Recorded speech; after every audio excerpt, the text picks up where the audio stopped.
تابوت سکینہ کا ذکر قرآن پاک میں آیا ہے۔ تابوت سکینہ کی حقیقت کیا ہے؟ کیا یہ آج بھی مسجد اقصی میں موجود ہے؟ تابوت سکینہ وہ تابوت تھا جو حضرت آدم علیہ السلام کے ساتھ جنت سے اتارا گیا تھا۔ اس میں کیا کیا تھا وہ اللہ بہتر جانتا ہے۔ روایتیں الگ الگ کئی ملتی ہیں، سب میں الگ الگ چیزیں بتائی گئی۔ تابوت سکینہ بنی اسرائیل کے پاس تھا، اور جب تک تھا اس وقت تک وہ غالب رہے، کسی سے ہارے نہیں۔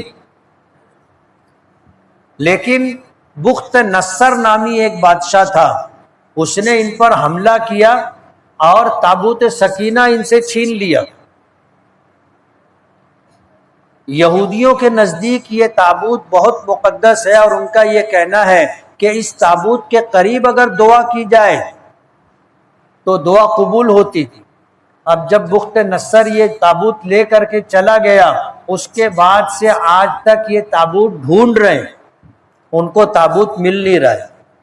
اب وہ تابوت ہے یا نہیں ہے مجھے اس کی تحقیق نہیں۔